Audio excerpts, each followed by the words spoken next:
যুক্তরাষ্ট্রের রাজধানী ওয়াশিংটনে শীতের সকালে ক্যাপিটলের করিডোরগুলো যেন হয়ে উঠছে আরও ভারী। কাগজের ফাইলে সই, ক্যামেরার ফ্ল্যাশ আর পর্দার আড়ালে তীব্র দর কষাকষি। এই আবহেই নতুন এক বিল ঘিরে বাড়ছে বিতর্ক। বিভিন্ন গণমাধ্যমের খবর বলছে মার্কিন প্রেসিডেন্ট ডোনাল্ড ট্রাম্প একটি দ্বিদলীয় রাশিয়া নিষেধাজ্ঞা বিলে সম্মতি দিয়েছেন। বিলটি পাশ হলে ভারত, চীন ও ব্রাজিলের মতো দেশগুলোর উপর সর্বোচ্চ 500% পর্যন্ত শুল্ক বসানোর পথ খুলে যেতে পারে, যদি তারা রাশিয়ার তেল, গ্যাস বা ইউরেনিয়াম কিনতে থাকে।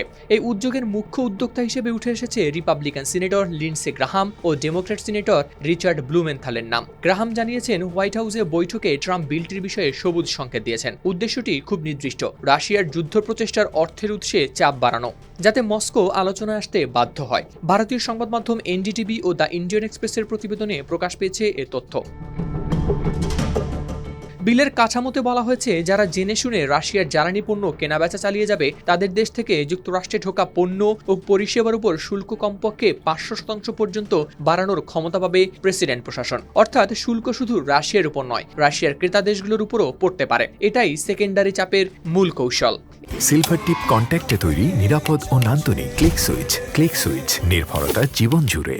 এই জায়গায় ভারতই সবচেয়ে আলোচনায়, কারণ সাম্প্রতিক সময়ে রাশিয়ার তেল কেনার বড় অংশীদার হিসেবে উঠেছে ভারতের নাম। যুক্তরাষ্ট্রে ভারতের বার্ষিক রপ্তানি প্রায় $85 বিলিয়ন বেশি। বাণিজ্য বিশেষজ্ঞদের আশঙ্কা, 500% শুল্ক বাস্তবে চালু হলে যুক্তরাষ্ট্রে ভারতীয় পণ্য বিক্রি কার্যত অচল হয়ে যেতে পারে। পোশাক, জুতা, সামুদ্রিক পণ্য, শ্রমনির্ভর খাতগুলো খেতে পারে আরও বড় ধাক্কা। এমনকি যেসব পণ্য এতদিন তুলনামূলক ছাড়ে ছিল, সেগুলোর ক্ষেত্রেও বাড়বে অনিশ্চয়তা।